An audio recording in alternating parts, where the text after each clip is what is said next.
La filosofía analiza contradicciones y aporta nuevas respuestas y argumentaciones a la diversidad de problemas existentes en el ámbito del conocimiento y del mundo real.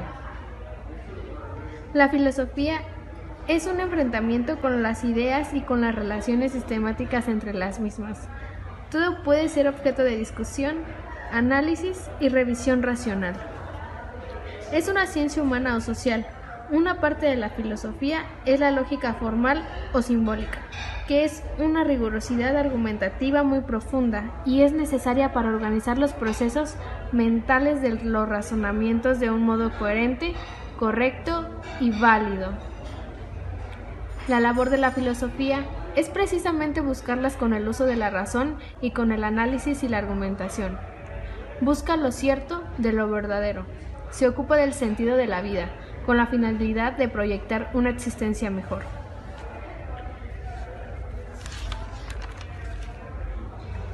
El hecho de que se critique algo no necesariamente quiere decir que se ataque. Bien puede hacerse una crítica que ayude a mejorar la postura en cuestión.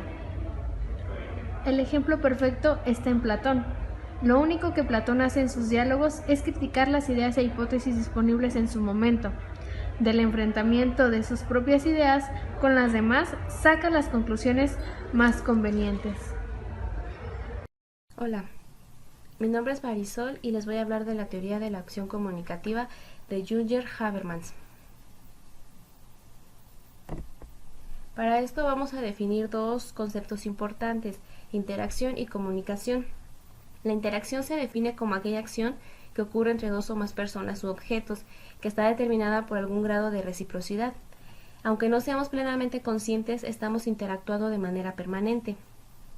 Comunicación es el proceso de transmisión y recepción de ideas, información y mensajes. El acto de comunicar es un proceso complejo en el que dos o más personas se relacionan y a través de un intercambio de mensajes con códigos similares tratan de comprenderse e influirse de la forma de sus objetivos sean aceptados en la forma prevista, utilizando un canal que actúa de soporte en la transmisión de la información. Cuando hablamos de interacción comunicativa, corresponde al intercambio de significados entre dos o más personas haciendo uso del lenguaje. ¿Qué es el lenguaje? Es una forma de expresar el idioma a través de un conjunto de reglas que permite intercambiar ideas y emociones. La interacción comunicativa es la interacción entre dos sujetos capaces de comunicarse lingüísticamente y de efectuar acciones para establecer una relación interpersonal. Una relación interpersonal es una interacción recíproca que mantienen dos o más individuos. Estos vínculos están sujetos a las instituciones, leyes y costumbres que rigen en la sociedad. Hablemos un poco de Jürgen Habermas. Habermas fue un sociólogo y filósofo alemán, nacido en Düsseldorf, Alemania, en 1929. Fue el principal representante de la segunda generación de la Escuela de Frankfurt. Entre el año de 1955 y 1959 trabajó en el Instituto de Investigación Social de la ciudad. También dirigió el Instituto Max Planck en el año de 1931 y 1980. Como principales obras, por mencionar algunas, tenemos La teoría y la práctica, Conocimiento e interés, La crisis de la racionalidad en el capitalismo evolucionado, La reconstrucción del materialismo histórico y la teoría de la acción comunicativa, que es la cual vamos a explicar. Para Habermas, la acción comunicativa tiene que ver con una determinada concepción del lenguaje y entendimiento. Es definida como una interacción mediada por símbolos. Tiene como núcleo fundamental las normas o reglas obligatorias de acción que definen formas recíprocas de conducta y han de ser entendidas y reconocidas intersubjetivamente. Es decir, se comparte la conciencia y conocimiento de una persona a otra, lo que se construye en relación con los demás. Tenemos tres acciones comunicativas. Una es la acción dirigida por las normas. Esta se refiere a los miembros de un grupo social que orientan sus valores a una acción. 2. La acción teleológica. Esta acción permite o tiene por objeto la obtención de un fin determinado. Elige los medios más congruentes aplicándolos de manera adecuada. Y 3. La acción dramatúrgica. En esta implica el mundo lingüístico y el objetivo. Las acciones pasan a ser un compartir colectivo y la sociedad puede generar conocimientos válidos. A principios de la década de los 80 aparece la publicación en alemán de los 2 tomos de la Teoría de la Acción Comunicativa, libro en el que Habermas retoma problemáticas teóricas ya planteadas anteriormente, a la vez que articula la complejidad de su trabajo alrededor de la racionalidad comunicativa como tema central de la reflexión. Cuando hablamos de racionalidad, es cuando las personas naturalmente necesitamos la validez de que estamos haciendo algo bien o mal dentro de una sociedad, y por ello es necesaria esta acción comunicativa, que es la que nos permite compartir distintos puntos de vista para llegar a un entendimiento común. La obra titulada como Teoría de la Acción Comunicativa es una de las obras más trascendentales de Habermas, ya que en este trabajo analizó y desarrolló los fundamentos racionales de una teoría de la acción capaz de superponerse al subjetivismo e individualismo propios de la filosofía moderna de la época. Además de eso, en esta obra logró construir una teoría comprensiva de la sociedad y de la comunicación social a partir de los conceptos de sistemas y mundo de la vida. Habermas decía que la racionalidad es cualquier acción social que pueda ser sometida al enjuiciamiento.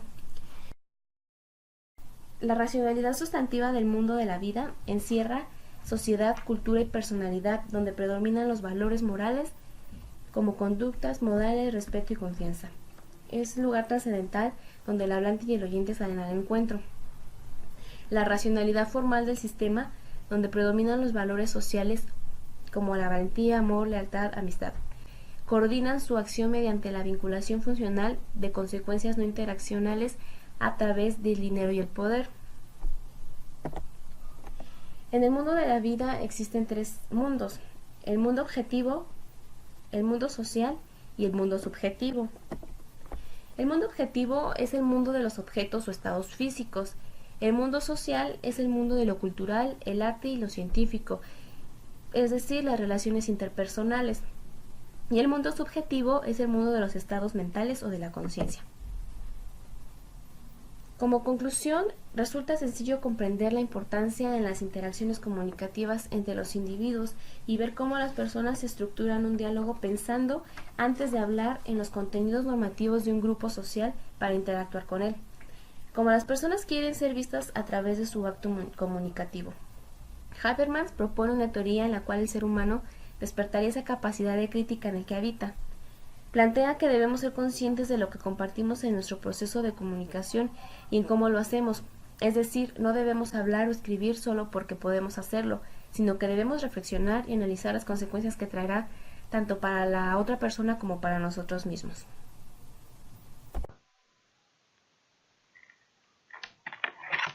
Hola, yo soy Mariana Muñoz y les voy a hablar de la teoría crítica de Hugh Henry.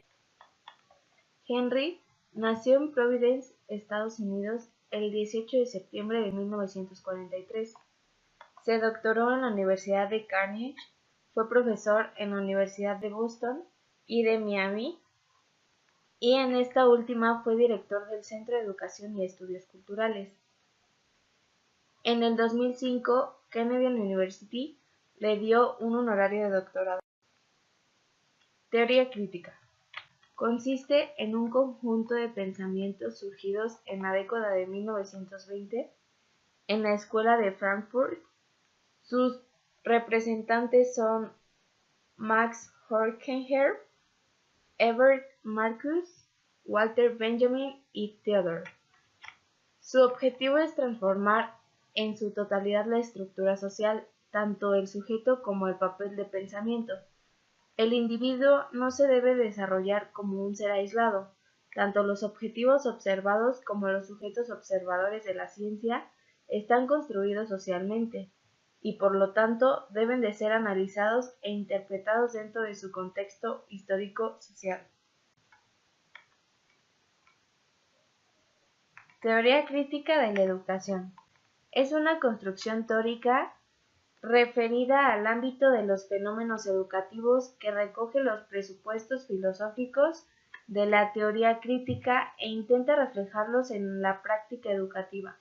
Esta relación no es una relación jerárquico-impositiva de la teoría hacia la práctica, sino una relación dialéctica. Es una postura positiva con base en un nuevo marco analítico y un nuevo vocabulario. Pedagogía crítica. Esta encuentra su sustento en la teoría crítica. La pedagogía crítica implica una relación generada desde una reflexión consciente y Características. Romper con lo predefinido, es decir, que sean capaces de tomar una postura crítica y frente a la sociedad. En este ámbito de la enseñanza es la alfabetización. Esta debe concebirse como un medio constitutivo para la participación de los individuos en la sociedad. Ideologías de la alfabetización. Henry expone que cualquier análisis de la noción de la alfabetización tiene que comenzar identificando los supuestos y las prácticas que la atan a configuraciones específicas del conocimiento, ideología y poder.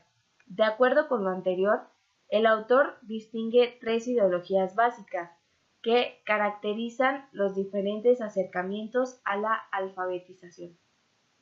La primera es la ideología instrumental. La segunda es la ideología interaccionista y la tercera es la ideología reproductiva. La ideología instrumental plantea que bajo la perspectiva de la ideología instrumental en relación con la alfabetización, no existe una relación dialéctica entre conocimiento, habilidades y sujeto humano. En este planteamiento, al conocimiento y a las habilidades se les concede alta prioridad como elementos objetivos libres de valoración en el proceso de alfabetización. Estudiantes pasivos. Por lo tanto, la participación es totalmente ignorada. La ideología interaccionista. Dado que el conocimiento es consentido como una construcción social, el aprendizaje es visto como interacción dialéctica entre el individuo y el mundo que lo rodea. La problemática central que subyace a la ideología es la observación de cómo los estudiantes construyen un significado. El principal interés está en la perspectiva, el recobrar al sujeto y a las dimensiones humanas del conocimiento. Ideología reproductiva. Esta toma como preocupación esencial la pregunta de cómo un sistema social se reproduce y asimismo cómo se constituyen ciertas formas de subjetividad dentro de tal contexto. La principal diferencia entre esta ideología con las otras dos es que la concepción de la relación entre individuo y sociedad, mientras que las dos primeras ven esta relación en términos conservadores y/o problemáticos, esta la considera saturada de dominación y conflicto.